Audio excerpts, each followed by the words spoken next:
ꯃꯌꯥꯝꯕꯨ ꯑꯍꯥꯟꯕꯃꯛꯇꯗ ꯏꯀꯣꯛꯅꯣꯅ ꯈꯨꯔꯨꯝꯖꯔꯤ ꯑꯃꯗꯤ ꯇꯔꯥꯝ ꯅꯣꯛꯆꯔꯤ ꯐꯤके channel ꯄꯣꯊꯥꯃꯤꯟꯅꯁꯤ ꯈꯪꯃꯤꯟꯅꯁꯤ channel ꯑꯁꯤꯅ ꯉꯁꯤꯁꯨ ꯑꯅꯧꯕ ꯚꯤꯗꯤꯑꯣ ꯑꯃꯒ ꯎꯅꯔꯔꯦ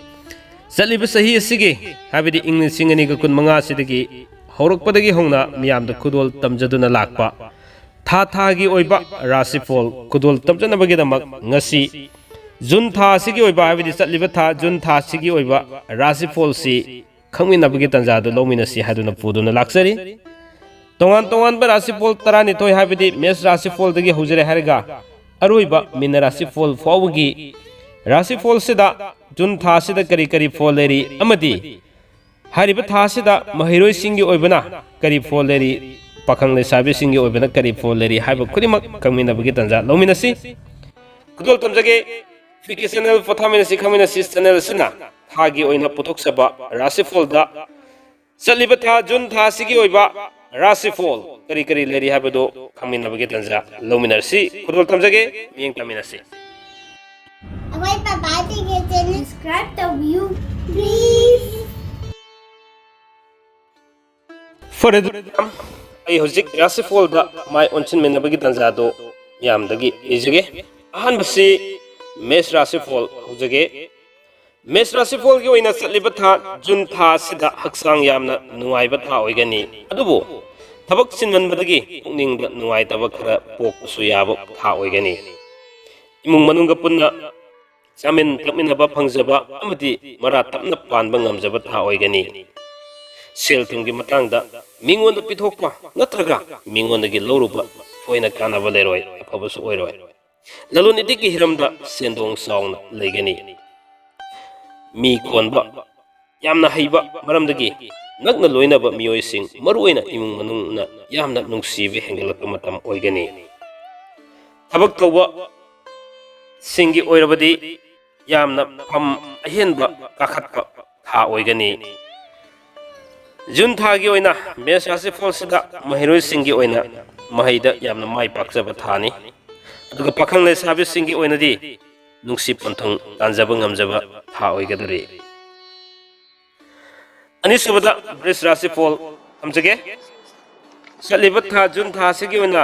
वृष राशिफोल की यामना का हेना सु नोंबा फत्तबा था ओइगनी मतम साना पोथाबा सुंगनी मतम सांगना नरकपा अरिबा अनाबा कया कोक्तुना हक्सांग यामना नुंगाइबा था ओइगनी पुकनिंग इंगबा मरमना पांथोकनिंगबा थबक कया माइ पांगना पांथोकपा ngamlagani चाब थकपदा सेक्शनदुना अना एक थोक्तनबा होनरगनी लाइटिन की थबक पांथोकु हाइबसु लै हिरम असिदा सेल खरदी अदमक चप्पयाय अदुबो खुत्त सेल मरांग कायना तुंगबा मरमना थोदोकपा वानिंगाय ओइदबा मतम ओइगनी महिरोय सिंगिदी अवांगबा थाकी महि तमजबा ngamjaba था ओइगनी अदुगा पाखंगले साबिसिंग हाबिदे साबि सानौ सिंगी ओइनदी यामना सेक्शन जबा था ओइगनी अहुम सबदा मिथुन राशिफोल थमजगे मिथुन राशिफोल की ओइना चलिबा था सिगिदा पुकनिंग हक्सांग अनिमक्ता यामना नुंगाइजबा था ओइगनी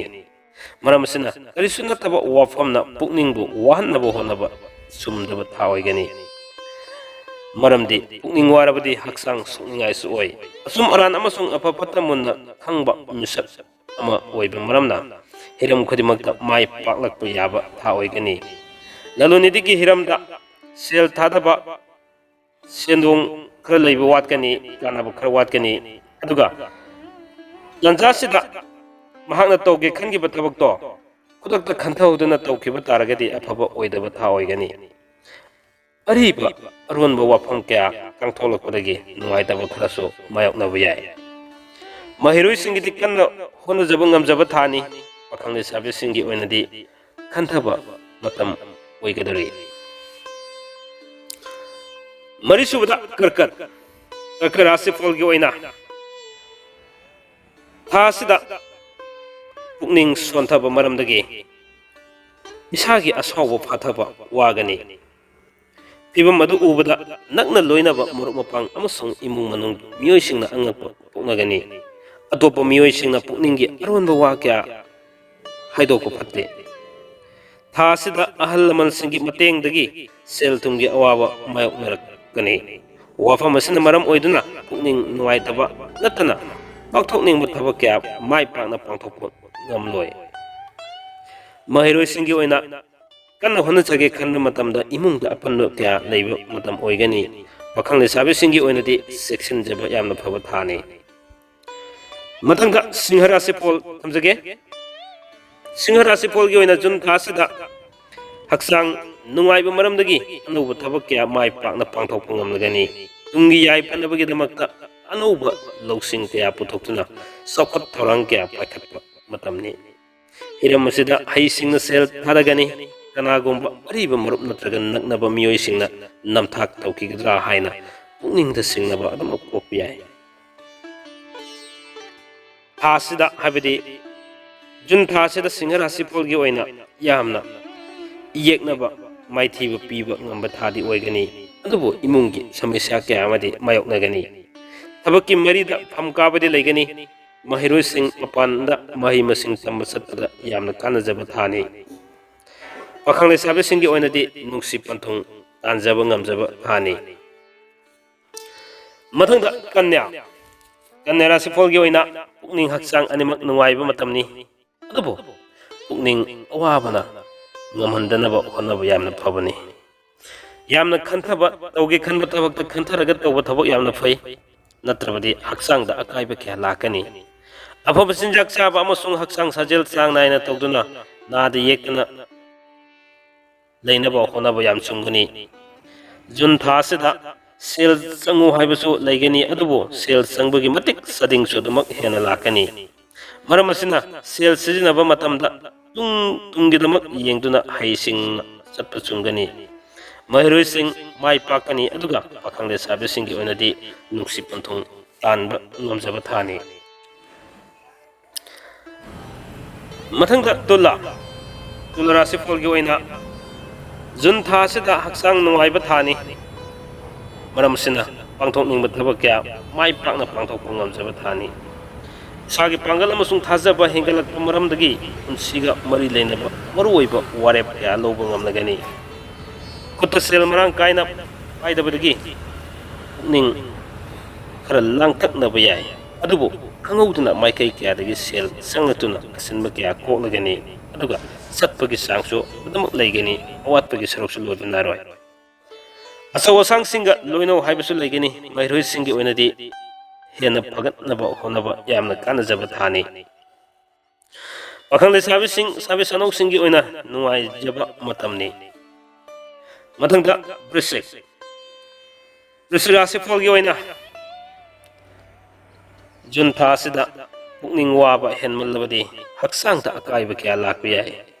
ꯏꯁꯥꯒꯤ ꯄꯨꯟꯁꯤꯗ ꯅꯨꯡꯉꯥꯏꯇꯕ ꯈꯔ ꯊꯦꯡꯅꯕꯗꯒꯤ ꯄꯨꯛꯅꯤꯡ ꯋꯥꯕ ꯇꯥꯔꯕꯁꯨ ꯏꯪꯅ ꯆꯤꯛꯅ ꯈꯟꯊꯕ ꯐꯩ꯫ ꯊꯥ ꯑꯁꯤꯗ ꯀꯔꯤꯒꯨꯝꯕ ꯃꯥꯡꯖꯧꯅꯅ ꯊꯧꯔꯥꯡ ꯇꯧꯕ ꯂꯩꯇꯅ ꯏꯃꯨꯡ ꯃꯅꯨꯡꯒꯤ ꯋꯥꯐꯝꯗ ꯁꯦꯜ ꯆꯠꯂꯨ ꯍꯥꯏꯕꯁꯨ ꯂꯩ꯫ ꯃꯇꯝ ꯀꯨꯏꯅ ꯌꯦꯠꯅꯔꯛꯄ ꯋꯥꯐꯝ ꯑꯃ ꯀꯟꯅ ꯍꯣꯠꯅꯔꯛꯄꯗꯒꯤ ꯃꯥꯏ ꯄꯥꯛꯂꯛꯀꯅꯤ꯫ ꯍꯤꯔꯝ ꯑꯁꯤꯗ ꯈꯥꯡꯕ ꯀꯟꯕ ꯌꯥꯝꯅ ꯀꯥꯟꯅꯖꯕ ꯊꯥꯅꯤ꯫ ꯂꯂꯣꯟ ꯏꯇꯤꯛ ꯇꯧꯕ ꯃꯤꯑꯣꯏꯁꯤꯡ ꯁꯦꯟꯗꯣꯡ ꯐꯪꯒꯅꯤ꯫ ꯃꯍꯩꯔꯣꯏꯁꯤꯡꯒꯤ ꯑꯣꯏꯅꯗꯤ ꯑꯋꯥꯡꯕ ꯊꯥꯛꯀꯤ ꯃꯍꯩ ꯇꯝꯖꯕꯗ ꯌꯥꯝꯅ ꯀꯥꯟꯅꯖꯕ ꯊꯥꯅꯤ꯫ ꯄꯥꯈꯪ ꯂꯩꯁꯥꯕꯤꯁꯤꯡꯒꯤ ꯑꯣꯏꯅꯁꯨ ꯇꯧꯒꯦ ꯈꯟꯕ ꯊꯕꯛꯇ ꯄꯥꯡꯊꯣꯛꯀꯦ ꯈꯟꯕ ꯊꯕꯛꯇ ꯈꯟꯊꯅ ꯄꯥꯡꯊꯣꯛꯄ ꯌꯥꯝꯅ ꯐꯕ ꯊꯥꯅꯤ꯫ ꯙꯅꯨ꯫ ꯙꯅꯨ ꯔꯥꯁꯤꯐꯣꯜꯒꯤ ꯑꯣꯏꯅ ꯏꯁꯥꯒꯤ ꯍꯛꯆꯥꯡ ꯑꯃꯁꯨꯡ ꯄꯨꯛꯅꯤꯡꯒꯤ ꯐꯤꯕꯝ ꯐꯒꯠꯅꯕꯒꯤꯗꯃꯛ ꯌꯣꯒꯅꯆꯤꯡꯕ ꯁꯥꯖꯦꯜ ꯁꯥꯟꯅꯕ ꯑꯃꯁꯨꯡ ꯑꯐꯕ ꯆꯤꯟꯖꯥꯛ ꯆꯥꯕ ꯌꯥꯝꯅ ꯆꯨꯝꯕ ꯊꯥꯅꯤ꯫ ꯏꯁꯥꯒꯤ ꯋꯥꯈꯜꯂꯣꯟ ꯑꯃꯁꯨꯡ ꯂꯧꯁꯤꯡ ꯑꯆꯨꯝꯕ ꯃꯑꯣꯡꯗ ꯁꯤꯖꯤꯟꯅꯔꯕꯗꯤ ꯐꯤꯕꯝ ꯐꯒꯠꯂꯛꯇꯨꯅ ꯈꯨꯠꯇ ꯁꯦꯜ ꯃꯔꯥꯡ ꯀꯥꯏꯅ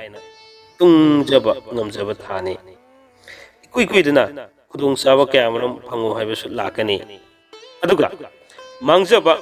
ꯈꯪꯍꯧꯗꯕ ꯇꯥꯔꯒꯗꯤ ꯃꯥꯡꯖꯕꯅ ꯍꯦꯟꯅ ꯂꯩꯒꯗꯕ ꯊꯥꯅꯤ꯫ ꯏꯃꯨꯡ ꯃꯅꯨꯡꯒꯤ ꯊꯕꯛ ꯊꯧꯔꯝ ꯀꯌꯥꯗꯁꯨ ꯄꯥꯡꯊꯣꯛꯄꯗ ꯏꯆꯥ ꯏꯁꯨꯁꯤꯡꯒꯤ ꯃꯇꯦꯡ ꯌꯥꯝꯅ ꯐꯪꯖꯕ ꯉꯝꯖꯕ ꯃꯇꯝꯅꯤ꯫ ꯃꯤ ꯂꯣꯏꯅꯕ ꯃꯇꯝꯗ ꯃꯤ ꯈꯣꯟꯕ ꯍꯩꯕꯗꯒꯤ ꯑꯅꯧꯕ ꯃꯔꯨꯞ ꯇꯤꯟꯅꯔꯛꯄ ꯀꯥꯟꯅꯕ ꯃꯔꯨꯞ ꯀꯌꯥ ꯎꯅꯖꯕ ꯉꯝꯖꯕ ꯃꯇꯝꯅꯤ꯫ ꯃꯤꯒꯤ ꯃꯇꯦꯡ ꯌꯥꯝꯅ ꯐꯪꯒꯅꯤ꯫ ꯑꯋꯥꯕꯁꯨ ꯃꯥꯌꯣꯛꯅꯕ ꯃꯇꯝꯗ ꯃꯤꯒꯤ ꯃꯇꯦꯡ ꯑꯗꯨꯝ ꯐꯪꯒꯅꯤ꯫ ꯃꯍꯩꯔꯣꯏꯁꯤꯡꯒꯤ ꯑꯣꯏꯅꯗꯤ ꯅꯤꯡꯕ ꯊꯨꯡꯂꯒꯅꯤ꯫ ꯑꯗꯨꯒ ꯄꯥꯈꯪ ꯂꯩꯁꯥꯕꯤꯁꯤꯡꯒꯤ ꯑꯣꯏꯅꯗꯤ ꯈꯟꯊꯕ ꯐꯕ ꯊꯥꯅꯤ꯫ ꯃꯊꯪꯗ ꯃꯀꯔ꯫ ꯃꯀꯔ ꯔꯥꯁꯤꯐꯣꯜꯒꯤ ꯑꯣꯏꯅ ꯊꯋꯥꯏ ꯋꯥꯕꯗꯒꯤ ꯍꯛꯆꯥꯡꯒꯤ ꯑꯅꯥ ꯑꯌꯦꯛ ꯃꯆꯥ ꯃꯁꯨ ꯈꯔ ꯊꯣꯛꯄ ꯌꯥꯏ꯫ ꯃꯔꯝ ꯑꯁꯤꯅ ꯄꯨꯛꯅꯤꯡ inghannabagidamakta marup mapang amasung imung manungga loinana nungaiminaba chungani thasi sel tumgi fibamda hanadagi hena pagalagani nakal amaromda maram sadana sel chatlaba yai adubo maikai kayadagi sel sangalpasu laigani imung manung na sel gi demand ka hena torokpa yai adubo pithokpa thoina phatte imung manung gi damakta thasida imung manung gi aruba kya gi damakta sel yariba makai sina dabana phaba he thani marum mapang sina mateng pangani marum mapang sindagi lakpa saduna isagi lejaba natabadagi yumgi damak sizinabada yamna kanajaba thani tungi damak mahiroi singi oina miyamdaki mikok thongjaba ngamjaba thani pakhang de sabi singi oina pukning hathaba phaba thani sumna mathangda kumbarasi pol amjage kumbarasi pol gi oina chaliba tha jun tha seda tabak silawdi nungaiba pothaba matam phangani tungi yaifanabagi damakta khutta paiba sel